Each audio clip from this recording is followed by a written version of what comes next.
Hello Kerbaliers! That's right, it's the PFC XII Rules Announcement video. In this video, I'll give you everything you need to know about the rules and how to enter PFC XII.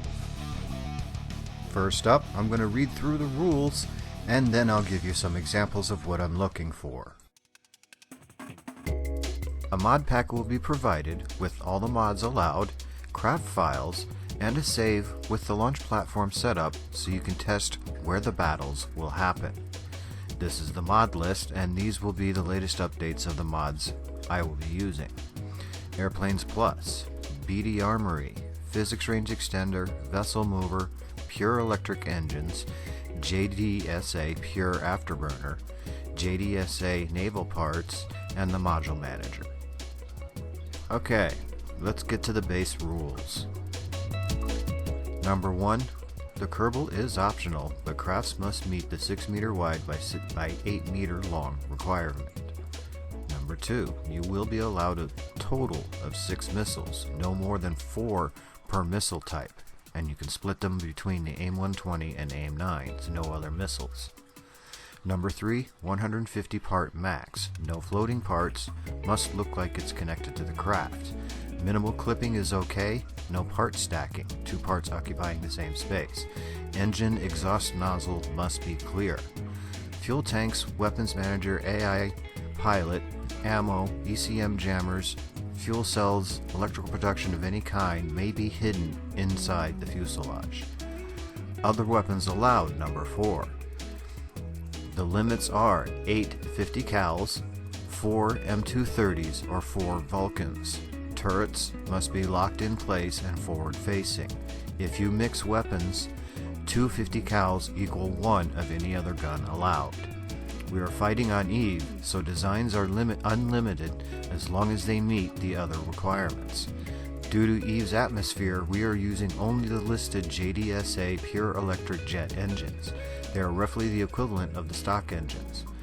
You may have up to 12 of the EC1s, which is the Juno, or 2 EC0, which is a Weasley, or 2 of the EC2s, which is the Panther, or 2 of the EC3, which is the Whiplash. You may mix and match engines, keeping in mind that 6 EC1s equal 1 of the other 3 engines. Watch your power consumption. Each engine has a minimum requirement of the listed generators below. Additional electrical generation may be added as more JDSA generators and or stock fuel cells. 1 large generator equals 3 small generators, so the ECO or the EC0, the Weasley, takes 2 large generators per engine. The EC1 takes 1 small generator. EC2 takes 2 large generators per engine, and the EC3 takes 3 large generators per engine. Generators and fuel cells must be set to activate in the action groups under staging. Number 7. Braking, ground expansion, robotic parts are banned. Must have electric generation, air-to-air radar, weapons manager, and AI flight computer. Number 9. Heat and geo failures will be turned on with the default of 50 G. The max altitude on the flight computer is 6,000 meters and engagement range will be 12K. Armor thicknesses must be at default of 10 no armor plates. You may have no more than 4 each of chaff or flare boxes and up to 2 ECM jammers. I will be using self-destruct devices, but it works without adding a part, so there will not be any parts added. What I will do is, for derelict planes, if they fly without changing course for 10 seconds, I will start the 5-second self-destruct. The deadline for entry is October 26th. To enter, email your craft to me, or you can DM it to me in Discord. Details of that will be in the description, along with the links to the zip file download. Let's talk about the engines and their requirements. This is where the generators are, the Mark V and the Mark 1.25, the small and large generators. The output ratio is 3 small generators equals the output of 1 large generator. In the engine section, you'll find the EC0 Cruise, which is the Weasley. You have the EC1, which is the Juno. Then you have the EC2, which is the Panther with the afterburner. And then you have the EC3, which is the equivalent to the Whiplash. Now, the EC1 only takes one generator per engine.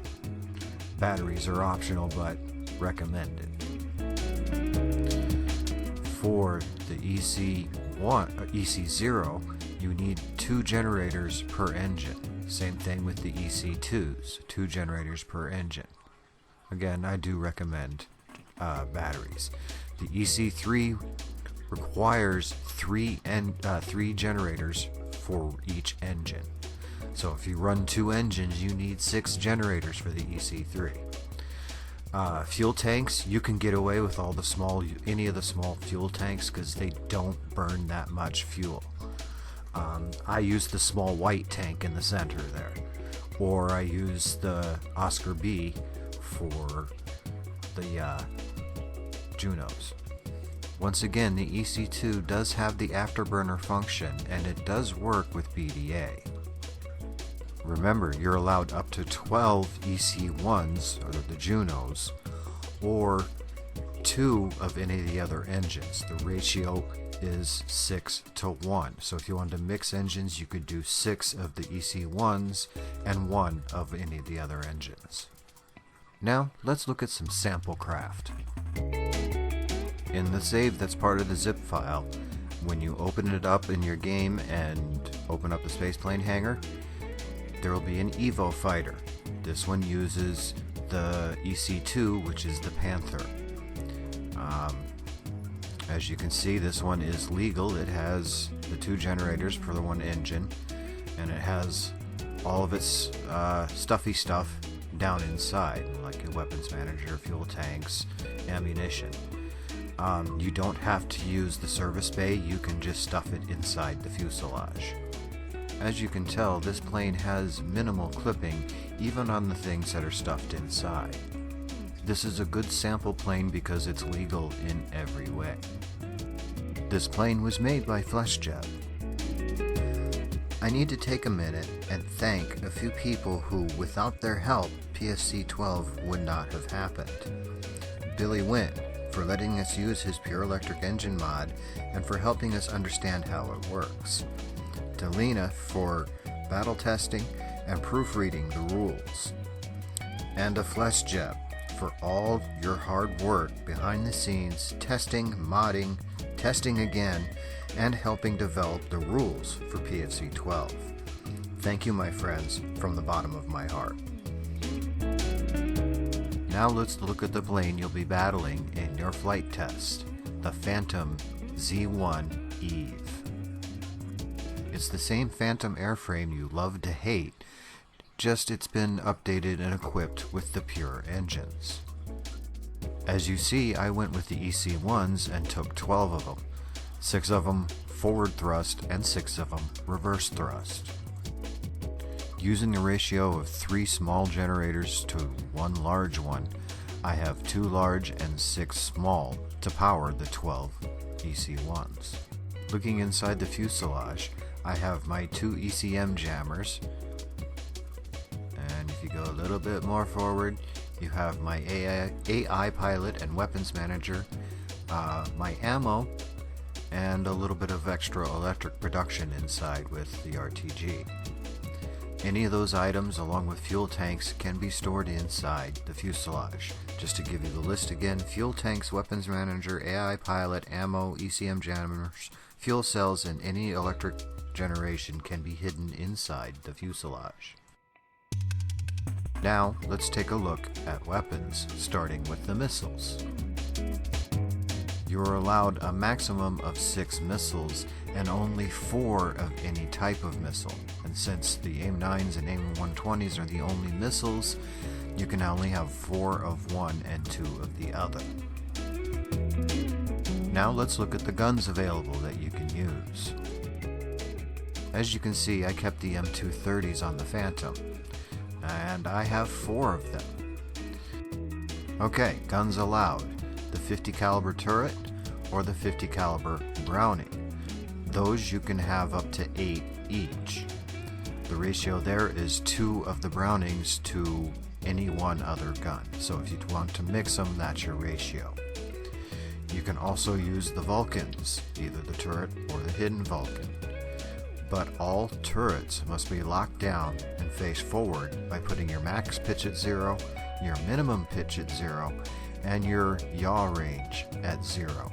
That will keep it locked down and facing forward. Also, take off all your engagements so you're only engaging air to air. Do that on your guns and on your missiles. Okay, let's look at the missile settings a little closer. If you want a freeze frame here, go ahead so you can write down these settings. FleshJeb has done extensive testing on them and found that these work the best without blowing up the plane. Okay, the self-destruct device. FleshJeb modified a current mod to work with the AI pilot and the weapons manager, so they now become self-destruct buttons. Now I can go into the action groups. There we go, action groups, and I go down to abort. There it is, abort. You can see I've already set them to self-destruct. Whenever a plane becomes so damaged that it's unresponsive, I will blow the self-destruct. I'll give it 10 seconds to give it benefit of the doubt, and then the self-destruct itself will have another 5-second delay before it actually blows, and I can stop it at any time. Let's take a look at the self-destruct in action.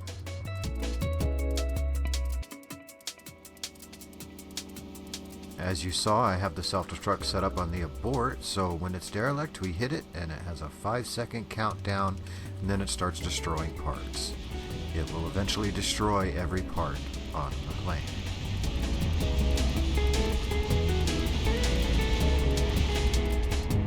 Simple, right?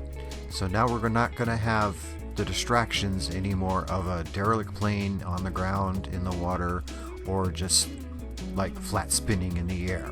Anything unresponsive will go away. The game save that's in the zip file will have this launch platform already set up here, so you can do your testing right where the battles will happen. At this moment, I haven't decided if I'm using the launch pad or this flat piece of land here that's in the crater. I've had some planes floating on the launch platform, and I've also had problems with missiles locking onto it, even though there's no weapons manager or AI on it. So that detail will come as I start the flight tests. Either way, in this crater is where PFC XII will happen. Now I'll show you a couple quick test battles between the Phantom and the Evo fighter. I've decided to use camera tools in filming, and I'm using the dogfight mode, so we'll get some pretty cool shots.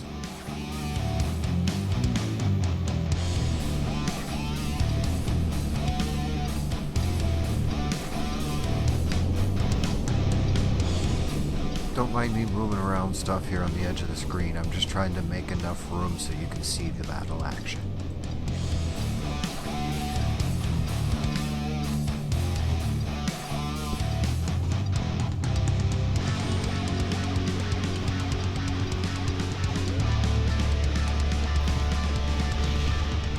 I think that gives us a good amount of screen room.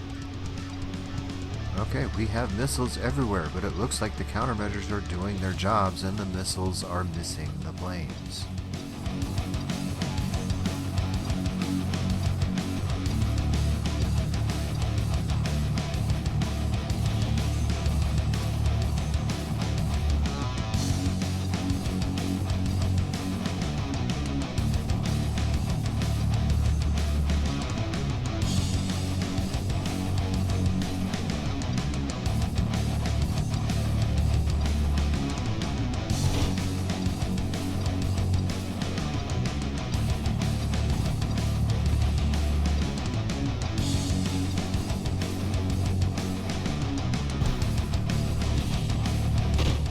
Ooh, it looks like the Evo fighters are going to run into each other, and yes, one of them crashes in the water. It's 2-1.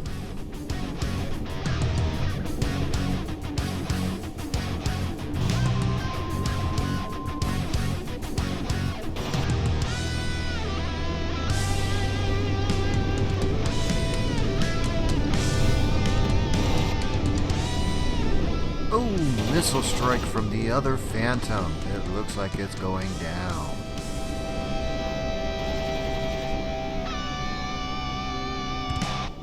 That's the end of that battle. The Phantoms win. Let's go to the second round. Round 2, fight.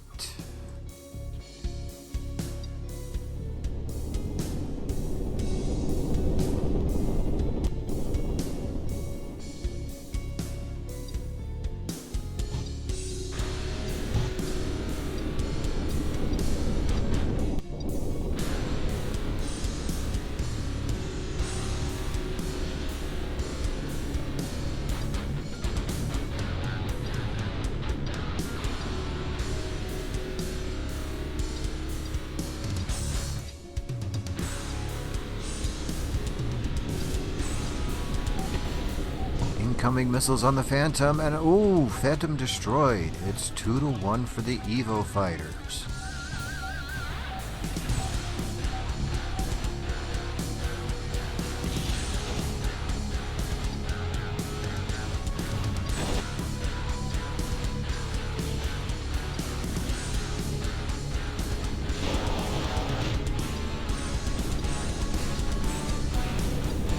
Whoa, that was close.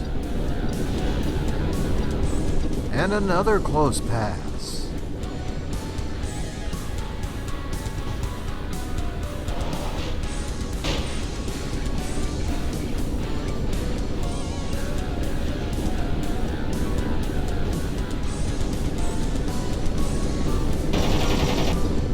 Yet another close pass. We might end up with a mid-air collision.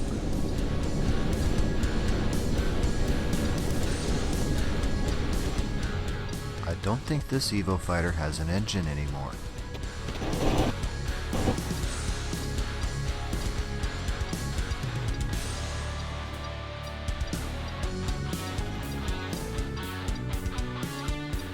Oh, Phantom takes a wing off the Evo fighter.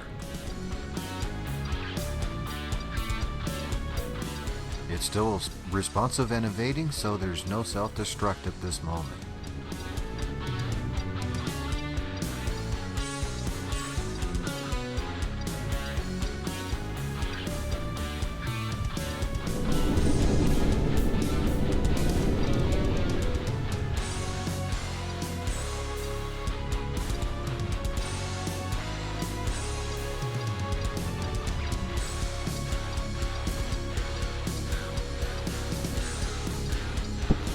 Yep, this Evo fighter is down.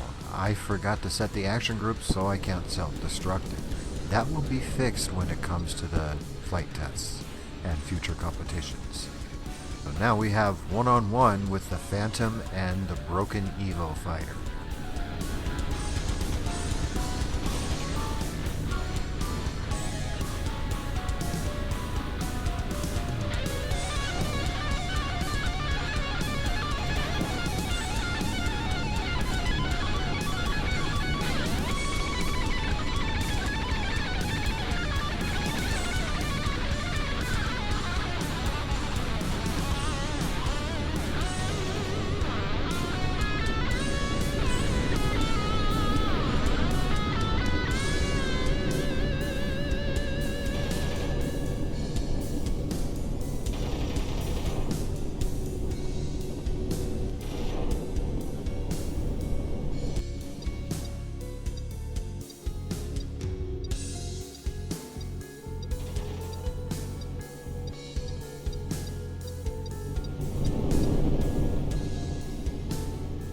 Evo fighter getting close to the ground.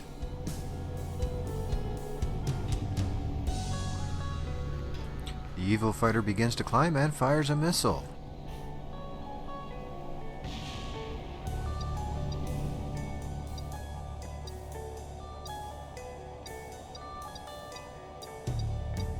Now we're starting to get into the point where I would consider self-destructing, because all it's doing is flying in a circle. Yes, it's still firing missiles, but it's flying in a circle. Doesn't seem to be any real piloting going on. And it hits the water. That's the end of the Evo fighters. The Phantoms win.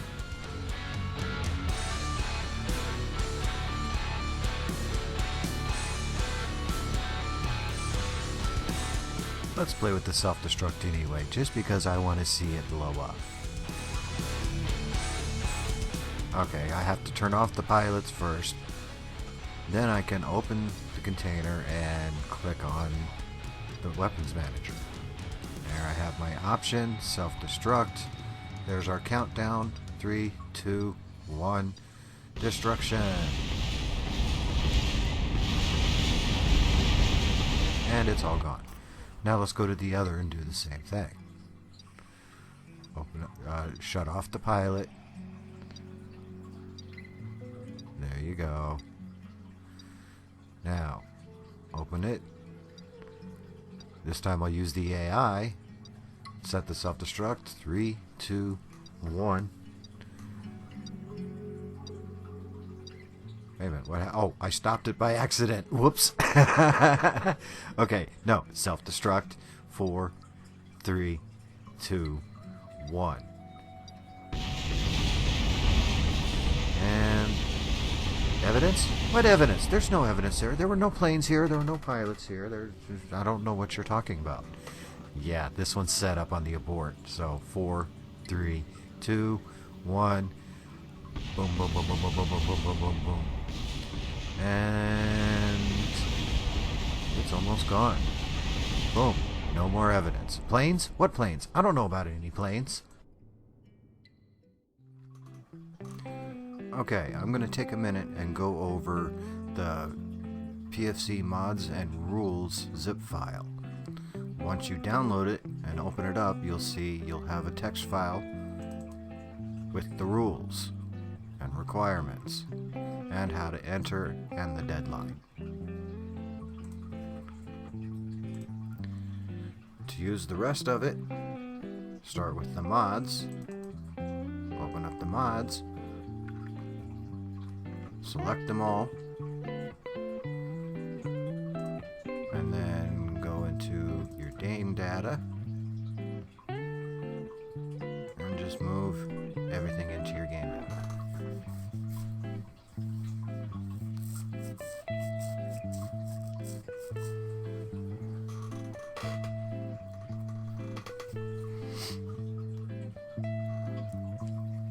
There you go, your mods are set. If you already have these mods, just load the mods you don't have. Now, for the test crafts, obviously, you're going to have the Phantom sitting in there. In the save, though, once you open it up and go to the ships, in the spaceplane hangar, you're going to have both the Evo fighter and the Phantom Z1 Eve. So you can play around with both of them and test your craft. But the Phantom is what you're going to be facing in flight testing. Now, to install your save,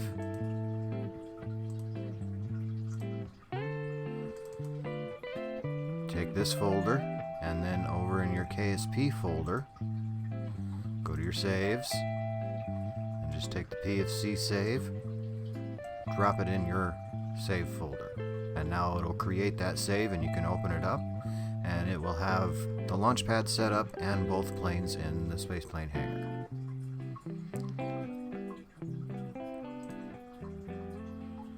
That's it.